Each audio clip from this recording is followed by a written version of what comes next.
வணக்கம். இது கரு டிவி. நான் உங்கள் கரு ஜெய்ஸ் மணிமாறன். இன்னைக்கு சாமானியன் பார்வையில் என்ன பார்க்க போறோம் அப்படின்னா, நடன நடிகராக இருந்து நடன இயக்குனராக மாறி அதன் பிறகு இயக்குனராக மாறி சாதனை படைத்தவர் லாரன்ஸ் அவர்கள். ரஜினிகாந்த் அவர்கள் மேல நான் மிகப்பெரிய ஒரு மரியாதை வச்சிருக்கிறேன். அவர் என்னோட குரு, என்னுடைய நண்பர், சூப்பர் ஸ்டார் ரஜினிகாந்த் அவர்கள் அப்படின்னு ஒரு பெருமையா சொல்லிட்டு இருந்தாரு. அவர் மேல, ரஜினி மேல உண்மையிலே அன்பு வைத்திருந்தார் அப்படின்னு நம்ம நம்பிட்டு இருந்த காலகட்டம் இருக்கு இல்லையா, அந்த காலகட்டத்தை அப்படியே ஃப்ரீஸ் பண்ணிட்டு இப்போ காலகட்டத்துக்கு வருவோம். இப்போ என்ன சொல்றாருன்னா, நான் ரஜினிகாந்த் மேல என்ன அளவுக்கு அன்பு வச்சிருந்தனோ அந்த அளவுக்கு அன்பும் நட்பும் இன்னைக்கு விஜய் அவர்கள் மேல இருக்குன்னு திடீர்னு விஜய் அவர்களை புகழ்ந்து பேசுறாரு. தமிழக வெற்றி கழக சார்பில் விஜய் அவர்கள் திருச்சி கிழக்கு இடைத்தேர்தலில் ராகவா லாரன்ஸை நிறுத்த போற மாதிரி ஒரு செய்தி அப்படியே லைட்டா கசி விட்டாங்க. கசி விட்டோன்னா உடனே ராகவா லாரன்ஸ் என்ன சொன்னார், திடீர்னு ஆமா இப்படி ஒரு விஷயம் பரவுதுன்னு எல்லாரும் என்கிட்டையும் கேட்குறாங்க, அதனால நான் இதை பற்றிய விளக்கம் நான் சொல்லுவேன், விரைவில் சொல்லுவேன்னாரு. அந்த இடத்துல நேற்று அவர் சொன்ன கதை இருக்கு பார்த்தீங்களா, சூப்பரான கதைங்க.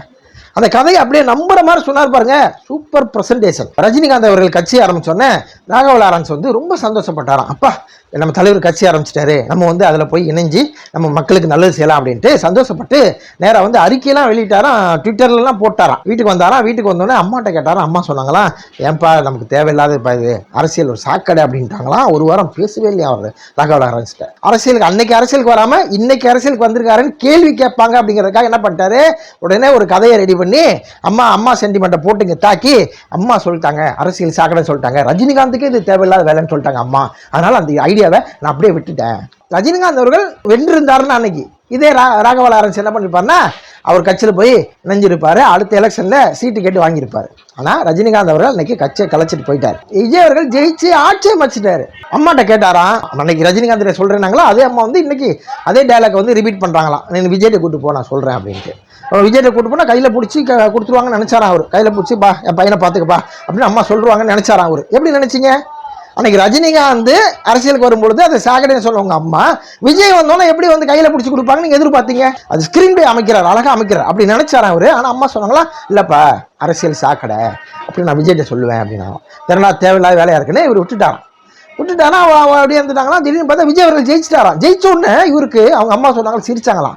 சிரிச்சு, அப்பா அரசியல் தேவைதான் பாப்போ, இப்போ அரசியல் சாக்கடை இல்லப்பான்ட்டாங்களாம். என்ன அநியாயமா இல்லை இது?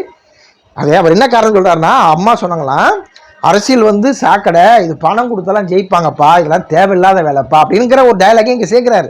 ராகவா லாரன்ஸ் அவர்களே பணம் கொடுக்காம இன்னைக்கு விஜய் அவர்கள் ஜெயிச்சிட்டாருன்னு நீங்க நினைக்கிறீங்களா? நாங்கள் இந்த மாவட்டத்தில் பணம் கொடுத்தோம், அந்த பக்கத்தில் இருக்கிற சில ஊர்களுக்கு நம்ம பணம் கொடுக்கல, அதுதான் என்னோட தோல்விக்கு காரணமாயிருச்சு. தமிழக வெற்றி கழகத்தோட ஒரு வேட்பாளரே அவரோட வாயால சொன்னதை இன்னைக்கு வைரலா போயிட்டு இருக்கு. அது ராகவா லாரன்ஸுக்கு போய் சேரலையா?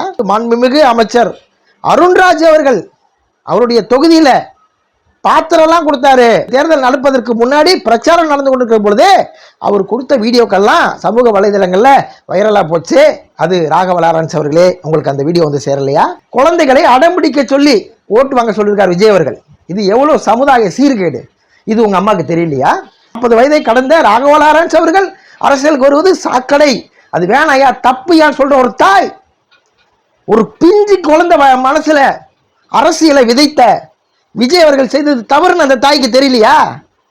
அப்போ ஒரு மகன் கெட்டுவிடக் கூடாது என்று நினைத்த ஒரு தாய், இத்தனை குழந்தைகள் தமிழ்நாட்டில் மனதளவில் துன்புறுத்தப்பட்டிருக்கிறார்கள், அழுதுருக்காங்க, அடமுடிச்சிருக்காங்க.